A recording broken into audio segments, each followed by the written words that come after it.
Do you know how big of a battery this 1x1 all-wheel drive, only-wheel drive Overlander has? Wrong, it's the battery size of a car, the Citroen Ami, in one wheel. But compared to the Ami, this doesn't weigh 600 kilograms, but it's pretty heavy. It weighs 60 kilograms. And for the low price of 4,700 euro, it can be yours. And you can go places with it. And it's awesome. Let me tell you more about it. Wrong way. First up, big thanks to LeaperKim for providing me this free sample for making videos and content about. However, all of the opinions in this video are strictly my own, and LeaperKim has no say on what happens in this video, nor will they see this video before publishing it. Also, I didn't use any AI for this video. So today we are in Poland. We are in the beautiful Bolimowski Park Krajobrazowy, very easy to pronounce for foreigners. And we have the 176 volt LeaperKim Oryx here. I've already had it for a while. Finally, I'll be able to tell you something about this wheel.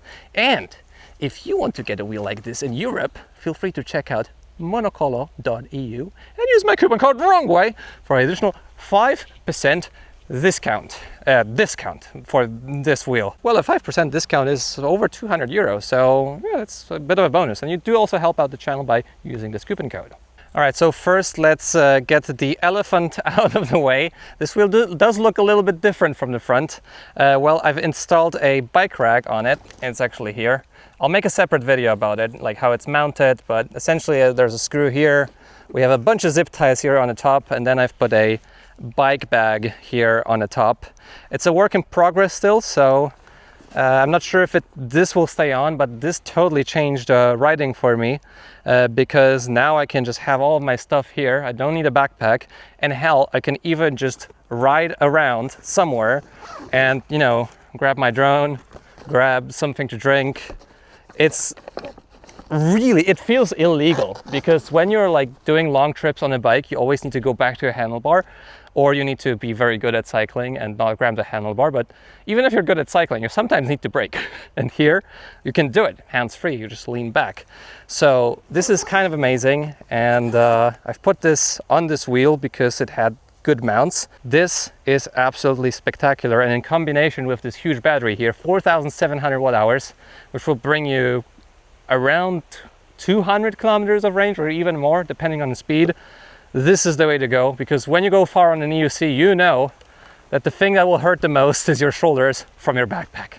Actually, as we talk about the range, I didn't do a range test yet on this wheel. I will do one in the future for the main review, but the great thing about this rack is that you can top up with the charger that is not on your back anymore. So for this wheel stock, we have a 5 amp charger, 6 to 7 hours, I think.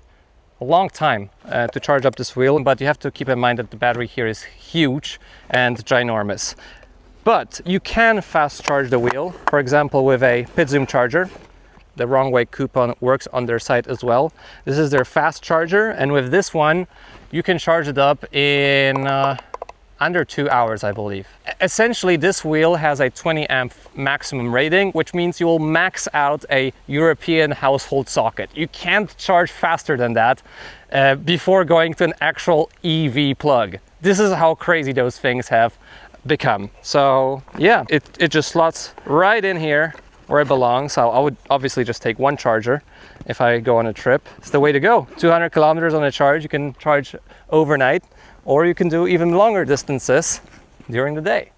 Now, as I was on this trip with my buddy Serge, I also, of course, gave the Oryx with the front rack a try. And by the way, in the front rack we have the drone, a second drone, 2 chargers and 2 bottles of water, a bunch of camera gear. So I guess there's around, I don't know, maybe 7 to 8 kilos of additional weight in the front. So let's hear it from Serge, how he likes to ride this wheel now.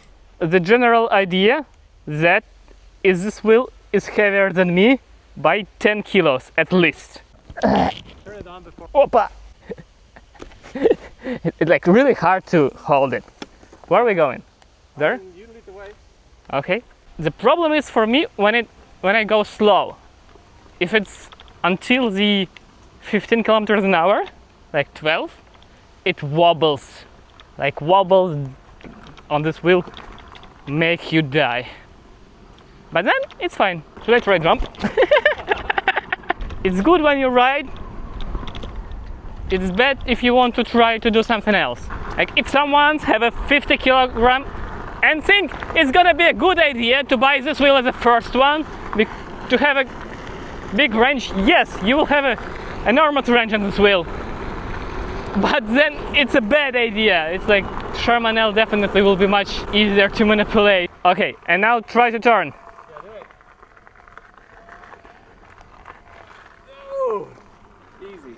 Easy. So it's definitely not easy, but it is also doable, and the more you ride this wheel, the better you'll get at it. So more on the ride later. And before we get into like the features of this wheel, how it's built, what are the key specifications, I already have 1,000 kilometers on this one. Is it actually? Let me check. 1,100.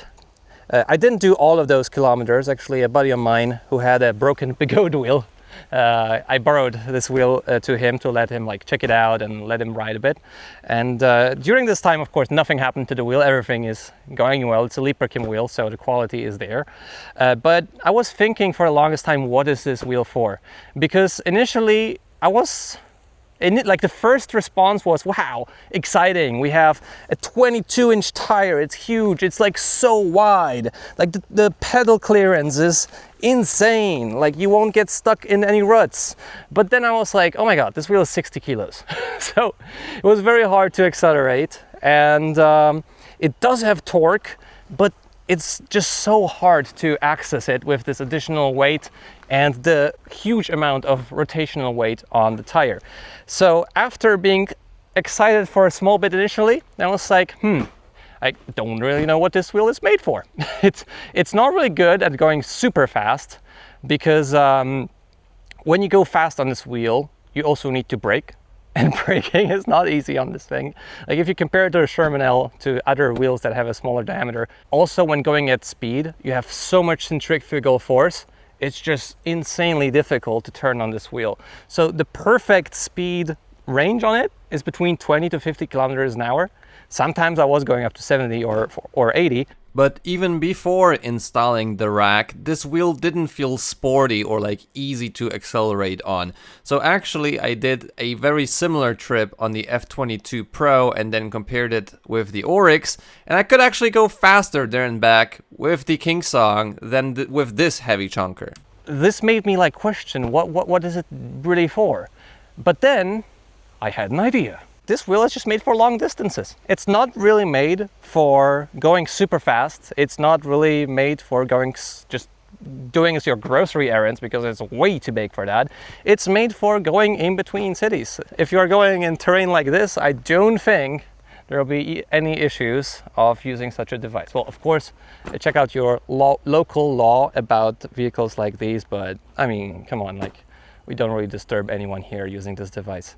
So with the range of it, with the incredible stability, especially between 20 to 50 kilometers an hour, with the huge pedal clearance, the huge tire, which makes the ride also a lot more comfortable, I think this wheel is just made for eating distance. It's not made for off-road. It's too heavy for that. It's an Overlander. It's a 1x1 Overlander. All right, so let's focus a bit more on the specs and the features of this wheel, starting with the rack. I know I already said a bit about the rack, but the rack also helps out with accelerating on this wheel. If you see, if I let go of the wheel, it actually starts riding forwards. So this made it a lot easier for me to accelerate on the wheel and start riding also uphill. This wheel does have acceleration assistance, but it doesn't really help all that much compared to other wheels. So I hope that Veteran in the future, or LeaperKim, does account for the heft and weight of this wheel, the girth of the motor and the weight of it, so they could make the acceleration assistance lean the wheel a bit more, sort of like a Emotion P6 or some Kingsong wheels, because it's really not easy to ride on this wheel, especially if you're like 70 kilograms like me. In general, the heavier you are, the easier it will be to ride on this wheel. Don't get me wrong though, I can go up to 35-degree inclines with this wheel, or 30-degree inclines. I didn't do 40 because I'm a bit shit scared about that. It's a 60-kilogram wheel in the end, but it does have the torque. It's not like a low torque wheel. I also did jumps on it, and it rides you. You don't ride it. But you know, even though it's very heavy and has plenty of range, you can do most of the stuff like on a usual wheel, just in slow motion. Moving on, in the front and in the back, we have handles. The front handle is a stock handle by LeaperKim, made out of nylon, so super durable. That's what I have the rack connected to. In the back, we have a Grizzly fairing kit, which is designed to handle the Grizzly seat. But in the end, I didn't use the Grizzly seat because it was digging into the inner side of my leg too much. So that's why I have a Sella Italia roadie seat right now. It's too hard. I used it on my bike back in the day, but I need to change it to something more comfortable. But it's still better than sitting on just the trolley handle. So yeah, this tailpiece is super awesome. You can also adjust the colors, and I also have a better taillight now, which is way more visible than the original one. We have the classic LeaperKim screen, which shows you all of the parameters. It also shows you error codes if something goes wrong. It has Hall sensorless riding mode. Hall sensors are the sensors in the motor which send the signal to let the control board know what's the position of the motor. In essence, if it doesn't see them, you fall flat on your face. But not on this wheel. If even something goes wrong with the cable or the motor there with the Hall sensors, it keeps on riding. It lets you know Hall sensors are broken and you come to a complete stop. This is super important. So yeah, awesome design on the screen. There's an app too where you can set everything up. There's a smart BMS, so electronically this is awesome. However, the first batch had a faulty motor, but they were very honest about it. They told everyone to stop riding the wheel until they addressed the issue. There was an issue with the supplier of the motor. They changed the design. They send all of the parts for free for people to change. So if you're like, oh no, it's just a shady company from China that doesn't care about you, it's not true, because LeaperKim has a very good track record of fixing their issues if there are any, because those things look like tanks, and honestly, they're made like ones too. All right, let's go back to the top of the wheel. We have the seat here. We have a trolley handle, which is locking, so it doesn't go up by itself. You need to press a lever here. And it locks on the top too. And then there's a very nice sturdy handle here. That's where I have the seat connected to, so you know it's sturdy. Here is plastic, which is sort of covering the main board. Thank you, sir. And well, the trolley handle does help with another layer of protection as well. Here we have the suspension adjustment. You have to actually use a tool. You have to screw a screw in here. It's a different design to the Patton and the Sherman S. Now, compared to the usual Fast-Ace design, here we don't have a preload setting, and we don't have rebound and compression knobs separate, or the settings aren't separate either. So here, by screwing in the screw, you adjust the flow sort of the oil inside the shock bidirectionally. So both compression and rebound is with one turn of a knob away. So in essence, the more you screw this screw in, the more resistance the suspension will have, both in the travel down and up. Just remember to set those settings up symmetrically, because, well, both suspension pistons are still independent. It's not as smooth. It's definitely a little more chunky, but it feels also more stable in the turns. So probably a Sherman L is slightly more comfortable in terms of just the suspension, but this feels slightly more stable perhaps, and maybe it can take also heavier loads. Further on from Grizzly, we also have those bumpers here on the bottom, which will additionally protect the wheel from crashes, and I guess on the bottom here as well.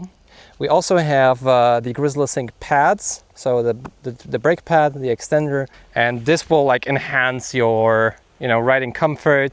Those cushions are also very soft, so they're very nice to the touch, and with those you'll be able to achieve more performance with this wheel. The side panels are also huge, so you can put everything very easily where you want it to be. Actually, I could put this pad even further to the front. Very rarely do I have so much space on this one, which is awesome. And to the bottom, we also have foot plates, which are also not stock. Those are by Nylonov. They're almost the same size, but I like their shape a bit more with like a 3D printed insert here as well by Nylonov to make them wider. And we have small MTB studs, which I do prefer. They're a bit more comfortable than a super long studs that almost dig into your foot when you're riding. So I do prefer those. Actually, I have a red overlay on this one and a black overlay on this one, which I thought does go well with the design of this wheel. We have the charge ports here in the back.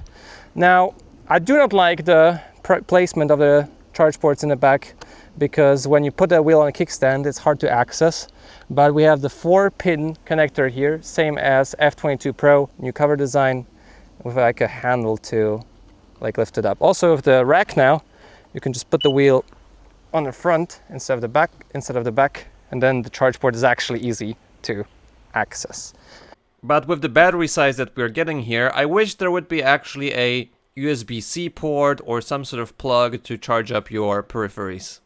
When it comes to the kickstand, it could be definitely wider. This wheel is very, very heavy, and it tends to topple over sometimes, and the terrain needs to be very leveled in order for it to work well. Goes out of the way, and this way it's better for off-roading, but really you don't do huge drops on this wheel. It's not my favorite, but it's still pretty sturdy. But for this chunker of the wheel, you need something just very stable, like the front rack. I didn't ride the wheel much in rain yet, but it is water resistant, so don't be afraid to just go out and explore even if it's raining. However, the new mudguard design that we can also find on the Lynx S is really inferior. Like, this thing will get filthy from rain, so I don't know. I just hope LeaperKim will go back to the prior design of the mudguards that they had, which worked a lot better than the new ones. We have the pedal mounts. They're awesome, and they're also height adjustable, so you can put them higher or lower.